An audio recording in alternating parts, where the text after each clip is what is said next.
Hello, good evening students. पिछले 2 lectures में हमने डिफरेंशिएशन के बारे में लर्न किया, कुछ रूल्स और कुछ फॉर्मूलाज आपसे डिस्कस किए गए। आज मैं फिजिक्स के कुछ रियल प्रॉब्लम्स लेकर आया हूं जिनको हम सिर्फ और सिर्फ डिफरेंशियल कैलकुलस डिफरेंशिएशन की मदद से ही सॉल्व कर सकते हैं। ठीक है, तो आज हम देखेंगे कि कैसे डिफरेंशिएशन मेथड को अप्लाई किया जाएगा इन रियल फिजिकल प्रॉब्लम्स में, ताकि आपको ये आभास हो जाए कि फिजिक्स में आखिर इन मेथड्स का, इस टेक्निक का जो डिफरेंशिएशन के रूप में आपने पढ़ा, इसका कहाँ कहाँ एप्लीकेशन है और कहाँ कहाँ पॉसिबिलिटीज दिखती है। लास्ट में मैं कुछ प्रॉब्लम्स दूंगा। तो सबसे पहले एक क्वेश्चन को डील करते हैं, पहले देखते हैं। पहला क्वेश्चन है, ए particle is moving with uniform acceleration. Constant acceleration से कोई पार्टिकल मूव कर रही है। Its displacement at any instant t is given by s is equal to 10t plus 4.9 t square। ठीक है, अब इसकी डिस्प्लेसमेंट s जो है टाइम के साथ, टाइम की फंक्शन है और टाइम के साथ इस रूल के अकॉर्डिंग वेरी कर रही है जो आपको गिवन है। पूछा है व्हाट इज फर्स्ट, इसमें 2-3 चीजें पूछी हुई है। पहला, इनिशियल वेलोसिटी कितनी है। दूसरा, velocity after t is equal to 3 second कितनी है। एंड थर्ड, यूनिफॉर्म एक्सीलरेशन जो भी है उसकी वैल्यू कितनी है। अब सॉल्व करते हैं। डिस्प्लेसमेंट का जो एक्सप्रेशन गिवन है s is equal to 10t plus 4.9 t square. तो डिस्प्लेसमेंट की मदद से वेलोसिटी निकालने का मैंने तरीका बताया था। v is equal to rate of change in displacement यानी कि ds अपॉन dt। ठीक है, तो हम इस एक्सप्रेशन को डिफरेंशिएट कर देते हैं। तो डिफरेंशिएट करने पर हमें वेलोसिटी का एक्सप्रेशन मिलेगा। तो इसमें तो 2 टर्म है, 10t को पहले डिफरेंशिएट करते हैं तो 10 हो जाएगा, सिर्फ t का पावर 1 है तो वो उसकी वैल्यू टोटल 1 हो जाएगी। और ये 4.9 t स्क्वायर जो है ये 4.9 इंटू ये पावर रूल यहाँ 2t हो जाएगा और ये रिजल्ट हमारा 10 प्लस 9.8t हो जाएगा। तो this is the expression for velocity. आप देखो ये वेलोसिटी जो है खुद टाइम पर डिपेंड कर रहा है, टाइम का एक फंक्शन है। डिफरेंट इंस्टेड ऑफ टाइम में इसकी वैल्यू डिफरेंट होगी। अब जो क्वेश्चन हमसे पूछे गए हैं उनको हम डिस्कस करते हैं। पहला क्वेश्चन है, इनिशियल वेलोसिटी हमें निकालना है, यानी कि at t is equal to 0 velocity कितनी रही थी। तो t is equal to 0 velocity पूछा है, तो अगर हम पुट कर दें इस एक्सप्रेशन में, मान लो कि ये इक्वेशन नंबर 1 है डिस्प्लेसमेंट का, ये वेलोसिटी का जो एक्सप्रेशन हमने लाई ये इक्वेशन नंबर 2 है। तो इक्वेशन नंबर 2 में अगर t की वैल्यू 0 पुट कर दी जाए तो हमें इनिशियल वेलोसिटी मिल जाएगी। t is equal to 0 means at the beginning. तो ये हो जाएगा आपका 10 plus 9.8 into 0 that is 10 metre per second. तो इनिशियल वेलोसिटी हमने बड़ी आसानी से निकाल ली। फिर वेलोसिटी आफ्टर 3 सेकेंड पूछा है, तो इसी एक्सप्रेशन में हम क्या करते हैं, t की वैल्यू 3 पुट करते हैं। तो v is equal to 10 plus 9.8 या यूं को 2 इंटू 4.9 इंटू 3, ये हो गया आपका, दोनों को ऐड करने पर 39.4 मीटर पर सेकेंड। ये 3 सेकेंड के बाद की वेलोसिटी हमने निकाल ली। एक्सीलरेशन जो कांस्टेंट यूनिफॉर्म है उसकी वैल्यू निकालने के लिए तो हम जानते हैं acceleration is equal to the rate of change in velocity, यानी कि a is equal to dv upon dt। तो हमें ये जो एक्सप्रेशन मिला है इक्वेशन नंबर 2 के रूप में, वेलोसिटी का expression as a function of time, इसको हम एक बार और डिफरेंशिएट करते हैं विद रिस्पेक्ट टू टाइम। तो ये हो जाएगा डिफरेंशियल ऑफ 10 प्लस 9.8t। तो 10 का डिफरेंशिएशन कांस्टेंट का 0 हो गया, 9.8t का आपका t ओमिट हो जाएगा, ये 9.8 यानी कि 9.8 मीटर पर सेकेंड स्क्वायर। ये हमारा कांस्टेंट वैल्यू हो गई, यूनिफॉर्म एक्सीलरेशन जो भी है उसकी वैल्यू आ गई। दूसरा क्वेश्चन लिख लेते हैं। A balloon is being filled by air. एक बैलून में हवा भरी जा रही है, so that its volume v is gradually increasing. जाहिर सी बात है, हवा बढ़ने पर, उसमें पंप करने पर वॉल्यूम इंक्रीज होगी।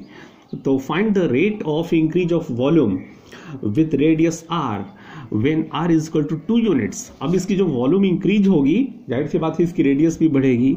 तो पूछा है कि उसकी वॉल्यूम में किस रेट से चेंज आएगा, किस रेट से उसकी वॉल्यूम उस समय इंक्रीज हो रही है जिस समय इसका रेडियस जो है 2 यूनिट है, 2 यूनिट। अब ये यूनिट्स मीटर हो सकते हैं, सेंटीमीटर है, उससे मतलब नहीं, हमें यूनिट्स दे रखा है, यूनिट्स मिलेंगे। यानी कि जब r की वैल्यू फूंक मारने पर, हवा भरने के बाद जब रेडियस उसकी 2 यूनिट की हो गई, उस समय हमें बताना है कि किस रेट से वॉल्यूम जो है इंक्रीज कर रहा है, ग्रो कर रहा है। तो वॉल्यूम का रेडियस के साथ ऐसा रिलेशन है, तुम जानते हो, चूंकि स्फीयर की वॉल्यूम क्या होती है, v is equal to 4/3 pi r cube होती है। तो rate of increase in volume किसी मोमेंट में, उस समय जब रेडियस r है, निकालने के लिए हमें क्या करना होगा, v को यानी वॉल्यूम को हम आर के रेडियस के रेस्पेक्ट में डिफरेंशिएट करेंगे तो dv अपॉन dr, तो उसके लिए हम इस एक्सप्रेशन को इक्वेशन नंबर 1 मान लेते हैं। तो इसको डिफरेंशिएट करने पर क्या मिलेगा, dv upon dr is equal to d upon dr और 4/3 पाई आर क्यूब का डिफरेंशियल, तो ये हो जाएगा 4/3 पाई तो कांस्टेंट होने की वजह से बाहर रहेगा, आर क्यूब जो पावर रूल लगेगा तो ये 3r स्क्वायर हो जाएगा। The final result is 4 pi R square. तो इस रेट से ये क्या हो गई, रेट ऑफ इंक्रीजिंग वॉल्यूम हो गई किसी समय। तो तुम देखो कि इसकी value, rate of increasing volume जो है इसकी वैल्यू आर पर डिपेंड कर रही है। किसी वक्त रेडियस की वैल्यू कितनी है वो डिसाइड करेगा कि उस समय रेट ऑफ इंक्रीजिंग वॉल्यूम कितनी होगी, ठीक है। तो जब r is equal to 2 unit दे रखा है कि हमें r is equal to 2 unit जब हो, 2 वैल्यू हो r की, तब हमें रेट ऑफ इंक्रीजिंग वॉल्यूम जानना है। तो dv अपॉन dr की वैल्यू उस समय कब होगी, जब r इज इक्वल टू 2 हो जाए, तो 4 पाई और इस एक्सप्रेशन में r की वैल्यू हम 2 पुट कर देते हैं तो 2 का पावर 2 हो जाएगा। This is equal to 16 pi cubic unit हो जाएगा ये, ठीक है। उम्मीद है इन दोनों क्वेश्चंस को आपने समझा होगा। एक तीसरा प्रॉब्लम लेते हैं। A particle moves in a straight line such that the distance traveled by 8 in t second is given by s is equal to tq by 3 minus 16 t centimetre, ठीक है। एक पार्टिकल इस तरह से स्ट्रेट लाइन में move कर रही है कि उसके द्वारा ट्रेवल डिस्टेंस जो है टाइम का इस तरह से फंक्शन है, ये जो दे रखा है आपको, s is equal to tq by 3 minus 16 t। Find the acceleration, इसकी एक्सीलरेशन निकालनी है उस समय जब इसकी वेलोसिटी 0 हो, ठीक है। तो जब वेलोसिटी 0 हो जाए तब एक्सीलरेशन कितना होगा ये पता करना है। तो कैसे क्या करेंगे हम, तो s की ये जो एक्सप्रेशन गिवन है इसे हम इक्वेशन नंबर 1 मान लेते हैं। s as a function of time हमें गिवन हुआ है। अगर हम इसके दोनों साइड को डिफरेंशिएट कर दें किसके रिस्पेक्ट में, विद रिस्पेक्ट टू टाइम, तो हमें क्या मिलेगा, ds अपॉन dt करें तो ये क्या होता है, वेलोसिटी होता है। तो velocity is equal to the rate of change in displacement, the rate of change in s distance, ठीक है। दिस इज इक्वल टू, अब राइट हैंड साइड इसको डिफरेंशिएट करेंगे हम तो 3t स्क्वायर हो जाएगा power rule upon 3 minus 16 t का 1 हो जाएगा, ये हो जाएगा t स्क्वायर माइनस 16। इसको हम एक बार और इसे इक्वेशन नंबर 2 मान लेते हैं। ये वेलोसिटी का एक्सप्रेशन आ गया। अब एक बार और डिफरेंशिएट करते हैं हम इसको, वेलोसिटी को डिफरेंशिएट करने पर हमें एक्सीलरेशन मिलता है। तो acceleration a is equal to dv upon dt जब हम करेंगे तो इस एक्सप्रेशन को हमें डिफरेंशिएट करने पर ये t स्क्वायर का 2t हो गया और 16 कांस्टेंट होने की वजह से इसका डिफरेंशियल 0 हो गया, तो ये रिजल्ट हमारा 2t आ गया। तो इस तरह से एक्सीलरेशन का हमारा एक्सप्रेशन 2t टाइम का फंक्शन ये भी है और ये इस इक्वेशन नंबर 3 के द्वारा इसको हमने लिख दिया। अब हमसे क्वेश्चन में पूछा है कि उस समय velocity, find the acceleration when velocity 0, उस समय एक्सेलरेशन बताइए कितना होगा जब वेलोसिटी 0 हो। ध्यान देना, एक्सेलरेशन चूंकि टाइम पर डिपेंड कर रहा है, अलग अलग इंस्टेंट ऑफ टाइम में अलग अलग एक्सेलरेशन रहा है, मतलब एक्सेलरेशन खुद वेरिएबल है, ठीक है।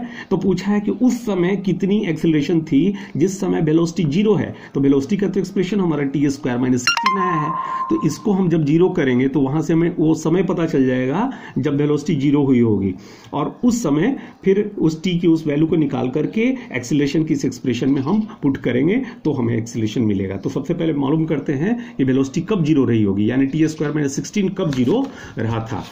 तो when v is equal to 0, t square minus 16 is equal to 0, तो इसको हम ऐसे भी कर सकते हैं कि तब t square is equal to 16 रहा होगा, यानी कि t is equal to plus minus 4 कुछ भी रहा हो, प्लस 4 या माइनस 4 रहा होगा। लेकिन टाइम के नेगेटिव होने का चूंकि कोई सेंस नहीं है, t can't be negative, so t must be positive, यानी कि टाइम 4 सेकंड रहा होगा, यानी कि t इक्वल टू 4 सेकंड पर वेलोसिटी 0 रही थी। अब हमें उस समय एक्सेलरेशन पता करना है, तो इस समय का एक्सेलरेशन क्या हो जाएगा, एक्सेलरेशन का एक्सप्रेशन तो हमारा इक्वेशन नंबर 3 से 2t आया हुआ है, तो एक्सेलरेशन की वैल्यू 4 सेकंड के बाद 2 इंटू टी की जगह 4 सेकंड यानी 4 टू जा 8 मीटर पर सेकंड स्क्वायर हो जाएगी।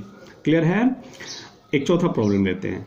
ए स्क्वायर प्लेट है, स्क्वायर्ड शेप का प्लेट है, इज एक्सपैंडिंग, मान लो कि उसको हीट किया जा रहा है और उसकी वजह से उसके वो मेटेलिक प्लेट है वो उसमें एक्सपेंशन हो रहा है, वो एक्सपैंड हो रही है, उसकी एरिया चेंज हो रही है, इंक्रीज हो रही है, and each of it side is increasing at the rate of 2 centimetre पर मिनट। मान लो कि इसका प्रत्येक साइड जो है चारों ओर से 2 सेंटीमीटर प्रति मिनट की रफ्तार से फैल रहा है, प्रत्येक साइड की लंबाई 2 सेंटीमीटर पर मिनट के रेट से इंक्रीज हो रही है। तो आपसे पूछा है कि at what rate is the area of the plate increasing, तो किस रफ्तार से एरिया प्लेट की जो है इंक्रीज हो रही है, when the side is 20 centimetre long, जब साइड्स जो हैं 20 सेंटीमीटर लंबाई के हो गए, उस समय किस रफ्तार से एरियल चेंज आ रहा होगा, प्लेट की एरिया किस रफ्तार से बढ़ रही होगी। तो इसके लिए हम क्या करते हैं, मान लो कि उस प्लेट की let x be the side, मान लो कि ये एक प्लेट है जिसकी प्रत्येक साइड सपोज करो कि एक्स है, क्लियर है, एक्स हो गई, and y is the area, ये पूरा जो शेडेड एरिया है सपोज करो कि ये वाई है। तो ये तो हम जानते हैं कि y is equal to x square होगा, यानी area is equal to side square. तो अगर हम डिफ्रेंशिएट कर दें इसको, तो dy by d t time के रिस्पेक्ट में डिफ्रेंशिएट करने पर हमें dy by d T is equal to x square का डिफरेंशियल देखते हैं कितना आता है, और हमें क्या दे रखा है, तो dx upon D T is equal to 2 centimetre पर मिनट दे रखा है।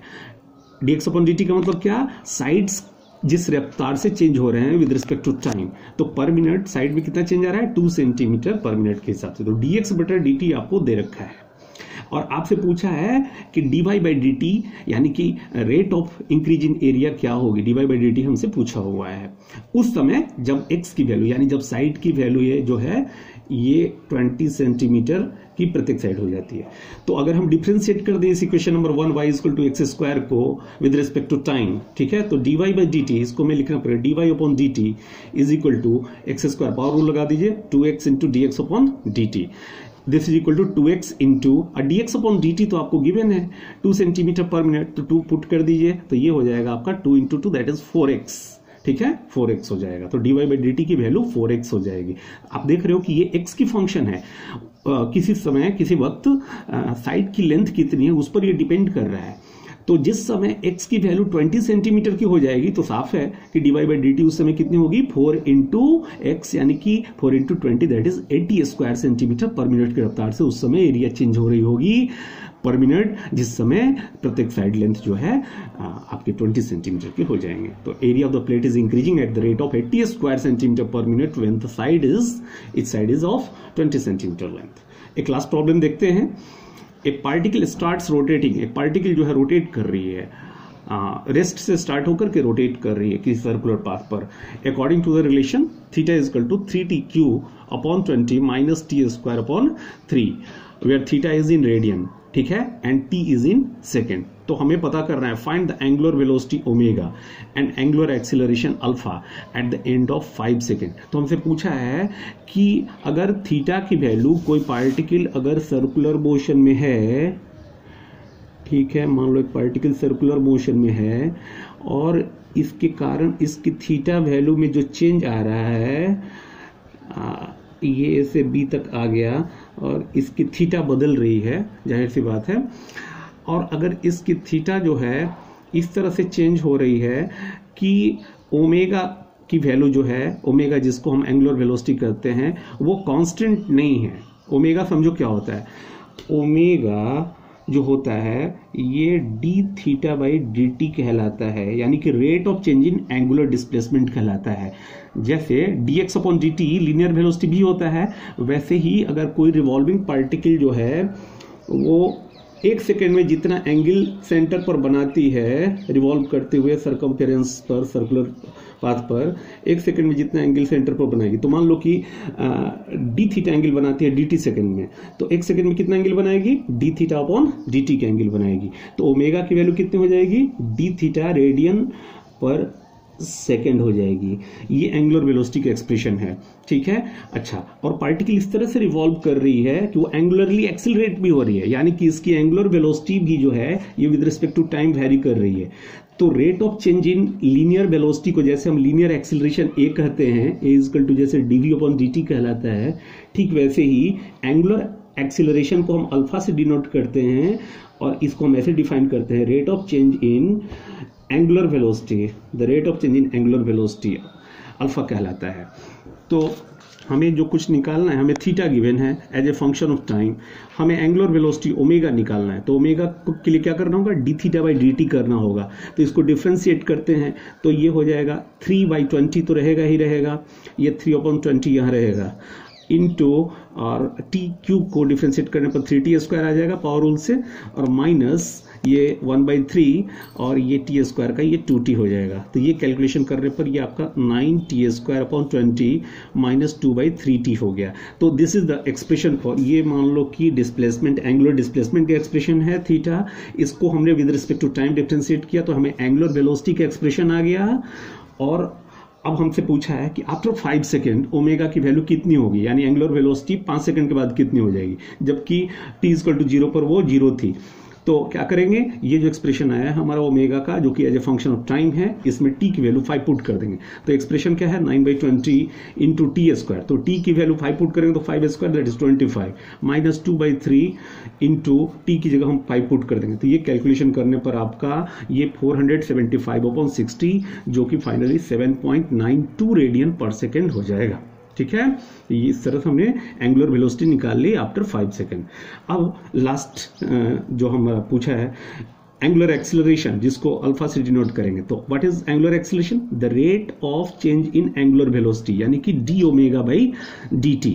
तो क्या करना होगा हमें, ओमेगा का ये जो एक्सप्रेशन हमने निकाला इक्वेशन नंबर 2 में, इसको हम रीडिफरेंशिएट करेंगे विद रिस्पेक्ट टू टाइम। तो ये 9/20 और टी स्क्वायर का डिफरेंशियल क्या हो जाएगा, 2t हो जाएगा, माइनस ये 2/3 t का 1 हो जाएगा यहाँ पर, और फाइनल रिजल्ट हमारा 9/10t माइनस 2/3 हो जाएगा।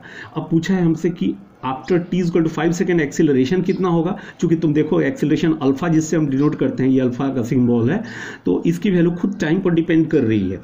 तो आफ्टर t=5 सेकेंड अल्फा की जो वैल्यू होगी, तो t की वैल्यू 5 पुट करिए इसमें, 9/10 इंटू 5, 5 2 9/2 हो जाएगा माइनस 2/3, ये आपका 3.83 रेडियन पर सेकेंड स्क्वायर, ये आपका रिजल्ट आ गया। तो उम्मीद है ये पांचों क्वेश्चन का कोई अंत नहीं है, लेकिन कुछ सिलेक्टेड प्रॉब्लम्स हमने लिए थे। मुझे उम्मीद है आपने इन पांचों प्रॉब्लम्स को समझा है, और अब मैं कुछ क्वेश्चंस आपको दूंगा एज होमवर्क, आप करेंगे आजकल में।